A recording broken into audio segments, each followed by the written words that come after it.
नमस्कार। जनसंज्ञान में आपका स्वागत है। मैं दिलबाग सिंह धनखड़। अभी कई दिन से मीडिया में एक झांगुर बाबा का नाम आप काफ़ी सुन रहे होंगे। इस पीर बाबा ने कितना बड़ा षड्यंत्र देश के खिलाफ रचा, इसकी भी जानकारी आपको धीरे धीरे प्राप्त हो रही है।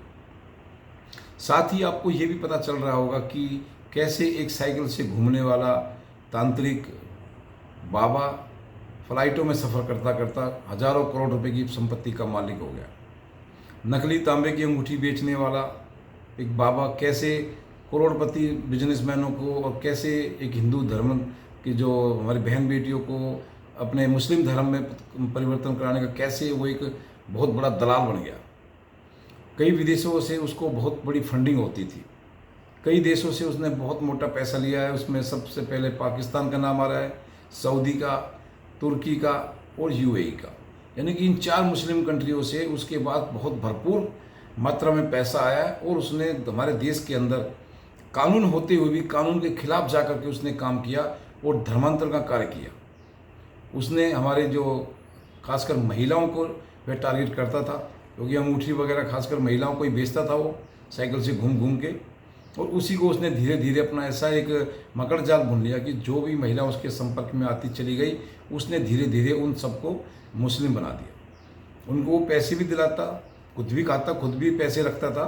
उसने रेट फिक्स किया हुआ था, अभी कोई स्वर्णिम क्लास की जो है महिला है उसके लिए 15-16 लाख रुपए, कोई ओबीसी है उसके लिए 10-12 लाख रुपए, और कोई दलित समाज से है, एससी समाज से है तो उसके लिए 6-7 लाख रुपए वो देता था। हालांकि उसकी आड़ में ज़्यादा पैसे वो लेता होगा वहाँ से विदेशों से, विदेशी फंडिंग के जरिए, लेकिन वो उसने पता चला कि वो इतना पैसा इन महिलाओं को वो या जो बीच में जो उनको परिवर्तन कराते थे इनके लिए उसने इतना बजट बना रखा था। उसमें काफ़ी उसने युवक भी शामिल किए हुए थे। अभी कैसे भी जा कर के आप हिंदू लड़कियों को आप बहकाओ, उनको अपने जाल में फंसाओ और फिर उनका धर्म परिवर्तन कराओ। तो इस तरह से सामने निकल कर आ रहा है कि उसने करीब 5,000 से ज़्यादा हिंदुओं का धर्म परिवर्तन कराया मुस्लिम धर्म में। अब ये जो इस तरह के संगठन जो कार्य कर रहे हैं, ये बहुत ही चालाकी से, बहुत ही मजबूती से ऐसे काम करते हैं कि इसमें कोई आम आदमी की पकड़ से बहुत बाहर होते हैं ये, और बिल्कुल गोपनीय तरीके से करते हैं कि हमें आप लोगों को इसका बिल्कुल पता भी नहीं चलेगा।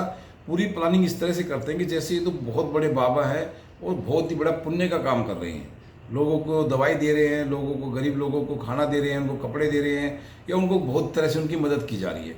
ऐसा एक प्रोपेगेंडा आपके सामने समाज में दिखाया जाएगा कि ये बाबा तो बिल्कुल साक्षात भगवान का, खुदा का ही रूप है, इनसे तो ऊपर कोई है ही नहीं। लेकिन ये जो बाबा इस तरह के होते हैं, खासकर तांत्रिक टाइप के जो लोग होते हैं, ये कुछ पता नहीं इनकी क्या मंशा होती है, क्या ये षड्यंत्र रच रहे होते हैं, कोई पता नहीं, कोई गारंटी नहीं। आपके घर के आसपास भी कोई इस तरह का बाबा ऐसे कार्य में लगा हो कि उसका बाद में 5-10 साल बाद भांडा फूटेगा कि ये तो भाई इस काम में लगा हुआ था। तो इस तरह से मेरी खासकर हिंदू धर्म में जो बहन बेटियां, उनसे मेरी प्रार्थना है, अपील है कि वो इन बाबाओं के चक्रों में ना पड़े, वो छोटी छोटी समस्याओं को लेकर इन बाबा के पास ना जाएं। आपकी भावनाओं का ये लोग बहुत ज़्यादा दुरुपयोग करना जानते हैं, कैसे आपको धीरे धीरे बहका करके ये किस तरह से आपका ब्रेन वॉश करते हैं और कैसे फिर आपका मिसयूज़ भी करते हैं। तो इसलिए, और इसमें इसके साथ साथ इन महिलाओं के साथ साथ उनके घर परिवार वालों को भी सोचना चाहिए कि हमें ऐसे किसी झाड़ फूंक वाले या किसी झूठे सच्चे, या जिसको हम अच्छी तरह से पूरे ना जानते हों, उनके पास हमें नहीं जाना चाहिए। आज साइंस का युग है, डॉक्टर के पास जाना चाहिए, कोई समस्या है, या और किसी अपने समाज में बैठ करके उसकी चर्चा करनी चाहिए अगर कोई भी ऐसी समस्या है तो। लेकिन इन तांत्रिकों से, ढोंगियों से हमें बिल्कुल बचकर रहना चाहिए। ये तो होगी हमारे समाज की बात, लेकिन साथ ही हमारी सरकार का भी इसमें बहुत बड़ा एक फेलियर सामने निकल कर आया है कि कई लोगों ने बोला कि हमने वही शिकायतें की लेकिन पुलिस ने कोई मदद नहीं करी। तो इसमें कई बार ये मामला निकल कर आता है कि पुलिस इन मामलों में बिल्कुल हाथ नहीं डालती है। पुलिस के हाथ ना डालने का मुझे तो सबसे एक ही कारण दिखाई देता है कि सिर्फ पैसा, क्योंकि ये लोग जो है शासन प्रशासन को बहुत खरीदना अच्छी तरह से जानते हैं। शासन प्रशासन के कर्मचारियों को खरीदना अच्छी तरह जानते हैं और उनको टाइम टू टाइम अपना ये जो भी उनका पैसा होता है, रिश्वत होती है, ये पहुंचा के बिल्कुल अपने प्रभाव का भी और पैसे का भी, दोनों का मिसयूज़ करके, उपयोग करके ये बिल्कुल अपने आप को एक बहुत ही समृद्ध शो कर लेते हैं, और जिन पर की पुलिस और कानून व्यवस्था भी जल्दी से उन पर हाथ नहीं डालती है। तो मेरा इसमें मानना एक ही है कि इसमें हमारी सरकार को बहुत ज़्यादा ही सख्त कानून बनाने की ज़रूरत है। देखो, जितना इस पर आप चर्चा करोगे, चर्चा करते रहो, कोई फायदा नहीं है। अब सांप निकल गया, लकीर पीटते रहो, लेकिन ऐसे सांप दोबारा खड़े ना हो, ऐसे जहरीले सांपों का समय से पहले फन कुचला जा सके, ऐसे जहरीले सांपों को डर होना चाहिए कानून का, प्रशासन का, सरकार का, वो इनके अंदर बिठाना बहुत ज़रूरी है। उसको कैसे बिठाया जा सकता है? सिर्फ कानून की वजह से, कानून से। अगर हमारे देश के अंदर सख्त कानून होंगे तो इन जो तांत्रिक बाबा हैं, जो छांगुर जैसे बाबाओं को, इन जैसे झिंगरों को बहुत जल्दी, बहुत आसानी से सीधा किया जा सकता है। लेकिन हमारे जो कानून हैं उनमें बहुत ज़्यादा ढीलापन है। अब साइंस का ज़माना है, टेक्नोलॉजी का ज़माना है, हम हर चीज़ में टेक्नोलॉजी इस्तेमाल कर रहे हैं। हम कोई भी, जैसे अभी जो हमारे BNS जो नया जो हमारे जो नए कानून पास हुए हैं, IPC की जगह BNS आ गया है, भारतीय न्याय संहिता आ गई है, इसमें टेक्नोलॉजी का काफ़ी यूज़ किया गया है। लेकिन इसमें भी थोड़ा सा मुझे लगता है कि जो एक हमारे खासकर बहुत जिसकी चर्चा रहती है, खासकर अश्वनी उपाध्याय जी, जो सुप्रीम कोर्ट के बहुत बड़े अधिवक्ता हैं, वो इसकी खासकर विशेषकर बहुत बार चर्चा करते हैं कि लाई डिटेक्टर मशीन का हम इस्तेमाल क्यों नहीं करते। अगर लाई डिटेक्टर मशीन का हम इस्तेमाल करें तो हम बहुत जल्दी निष्कर्ष पर, फैसले पर पहुंच सकते हैं। यानी कि polygraph machine, brain polygraph machine का अगर हम इस्तेमाल करते हैं तो हम किसी भी अपराधी का अंदर उसके क्या चल रहा है बहुत जल्दी पता लगा सकते हैं और बहुत जल्दी उस पर हम एक जल्दी से कानून या उसकी सज़ा का भी प्रावधान कर सकते हैं। तो इस तरह से मैं मानता हूं कि जब तक हम सख्त कानून नहीं बनाएंगे, इन चीज़ों को से कोई फायदा नहीं होगा। अब इनको पता है कि भाई 2-4 साल में जमानत मिल जाएगी, मोटा पैसा खिला देंगे। कपिल सिब्बल जैसे, मनोज सिंह जैसे वकील इनके पास बहुत हैं, जिसके आगे सुप्रीम कोर्ट के भी बड़े बड़े जज भी उनके सामने नहीं बोल पाते। यानी कितने बड़े बड़े जज जो खड़े होते हैं, इतने बड़े बड़े जो वकील जो खड़े होते हैं, ये इतना मोटा पैसा चढ़ा देते हैं ऊपर तक कि किसी को भी कोई फिर बोलने सुनने की उनकी क्षमता खत्म हो जाती है। क्योंकि पता ही होगा, आपने थोड़े दिन पहले देखा ही होगा, जो जस्टिस हाई कोर्ट के यशवंत वर्मा, उनके घर से कितने पैसे, जले हुए पैसे मिले। तो ये पैसे कहाँ से आते हैं? ये पैसे ऐसे ही लोगों के जरिए आते हैं, ऐसे ही जो धर्मांतरण के कार्य में या मनी लॉन्ड्रिंग के उसमें जो षड्यंत्रों में लगे रहती हैं, देश विरोधी ताकतें जो होती हैं, यहीं से इनको इतना पैसा मिलता है। बाकी कोई आम लोग इतना पैसा नहीं दे सकता।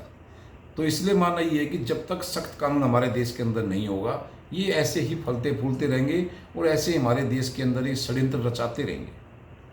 क्या आप समझ सकते हैं कि हमारे हिंदू बहुल देश में भी इस तरह की ये जो घटनाएं घट रही हैं और हम इस पर कोई एक्शन नहीं ले रहे, समाज से भी कोई रिएक्शन निकल के नहीं आ रहा है? क्या कोई हिंदू ऐसी घटना पाकिस्तान में कर सकता है, बांग्लादेश में कर सकता है, या कोई और किसी मुस्लिम कंट्री में ऐसी कर सकता है? नहीं कर सकता, क्योंकि वह सख्त कानून है। वो 1 मिनट में गोली मार देंगे, वो 1 मिनट में सरकलम कर देंगे। तो ऐसी कानून व्यवस्था हमारे यहाँ क्यों नहीं? ऐसे जब हमारे यहाँ बिल्कुल कानून बना हुआ है, एक्ट बना हुआ है, लेकिन वो एक्ट का सख्ती से पालन क्यों नहीं हो रहा? वो इसलिए नहीं हो रहा कि राजनीति भी हमारी इसमें बिल्कुल मौन है। अब आप देख रहे होंगे कि बीजेपी थोड़ा बहुत इस मुद्दे पर बोल रही है, लेकिन बाकी कोई पार्टी, किसी भी पार्टी को उठाकर देख लीजिए, जो कोई नई पैदा पार्टी हो, बड़ी पार्टी हो, पुरानी हो, छोटी हो, कांग्रेस हो, आम आदमी पार्टी हो, TMC हो, ओवैसी की पार्टी हो, मुलायम की पार्टी हो, लालू की पार्टी हो, कोई पार्टी उठाकर देख लीजिए, किसी भी पार्टी का इस पर मुंह नहीं खुलेगा। खोल ही नहीं सकते, क्योंकि उनका जो वोटों का एक ध्रुवीकरण होता है, वोट का जो पोलराइजेशन होता है, उनके हाथ से छूट जाएगा। तुष्टीकरण की राजनीति जो लोग करते हैं, इससे खासकर हमारे देश को बहुत ज़्यादा नुकसान हो रहा है। लेकिन मेरा मानना ये है कि इनकी तुष्टीकरण की राजनीति के चक्कर में हम सख्त कानून क्यों नहीं बना सकते? हमें जब तक सख्त कानून हम नहीं बनाएंगे तो हमारे देश से इस तरह की जो गंदगी है कभी ख़त्म नहीं हो सकती। अभी आपने कुछ दिन पहले देखा होगा कि पुलिस के किसी अधिकारी का बयान था कि कोई महिला उन्होंने ऐसी बांग्लादेशी पकड़ी जो बांग्लादेशी ड्राइव को चली थी, भाई यहाँ से सारे बांग्लादेशियों को निकाल के बाहर बांग्लादेश भेजेंगे, डिपोर्ट करेंगे। उसमें उन्होंने एक महिला को ऐसा पकड़ा कि जिस महिला को वो 2 बार डिपोर्ट कर चुके हैं। यानी पुलिस अधिकारी खुद ये कह रहे हैं कि इस महिला को हम पहले भी 2 बार डिपोर्ट कर चुके हैं बांग्लादेश में, लेकिन ये फिर आ जाती है। इसका मतलब ये कि उनको बिल्कुल डर भय नहीं है कि हम किसी भी तरह से अगर पकड़े जाएंगे तो ठीक है भैया, फ्री की ट्रेन में बैठ के हमें बांग्लादेश छोड़ देंगे और अपना फिर वापस आ जाएंगे हम। तो इन लोगों में डर बैठाने के लिए केवल एक ही चीज़ है कि सख्त कानून। जैसे कई विदेशों में देखा गया है कि भाई वहाँ सीधा बहुत जल्दी उसका फैसला सुन के उसको गोली मार देते हैं। अभी आपने यमन का एक मैटर सुन रहे होंगे कि वहाँ हमारी केरल की बच्ची वहाँ गई हुई है, वहाँ नर्सिंग का वो काम करती थी। ये पता नहीं आरोप सत्य है या झूठ है, हालांकि उसको एक सज़ा के उसमें दोषी दे दिया गया है और वो क्या करेंगे, उसको गोली मार देंगे। तो ऐसे लोगों में डर बैठाने का केवल एक ही तरीका है कि जल्दी से जल्दी लाइट डिटेक्टर मशीन का इस्तेमाल करो और उनको सीधा उड़ाओ, फांसी दो, कुछ भी करो। ज़्यादा दिन उनको पालने की बसाने की जरूरत नहीं है, क्योंकि जितने दिन उनको रखेंगे पालेंगे उतना सरकार पर खर्चा होता है, आम टैक्स पेयर का पैसा वहाँ जाता है, फ़ायदा कुछ होता नहीं है। जब तक उसके खिलाफ कुछ ना कुछ उसके प्रोपेगेंडा चलता ही रहेगा, जब तक उसका पत्ता साफ नहीं होगा, ऐसे जब तक उसकी कोई कहानी ख़त्म नहीं करेंगे, ऐसे देशद्रोहियों को जब तक बिल्कुल मिटा नहीं देंगे जड़ से, कुछ नहीं हो सकता। अब इसके घर परिवार वालों ने भी पूरी मौज ली है।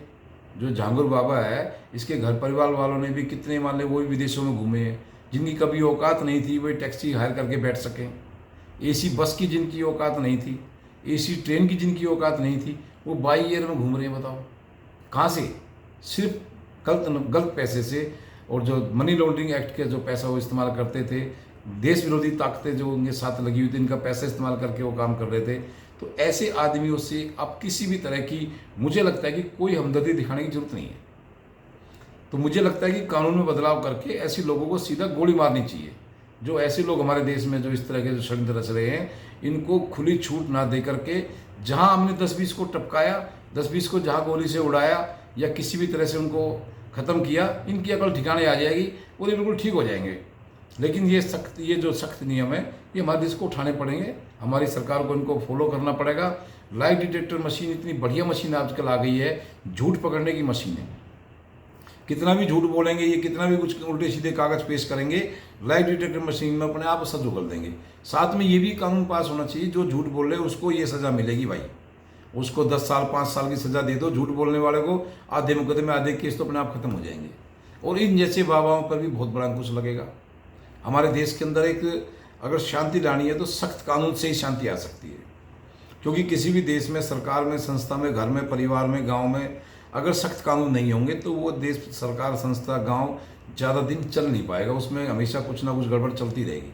तो किसी भी चीज़ को चलाने के लिए सख्त कानून की बहुत सख्त आवश्यकता है।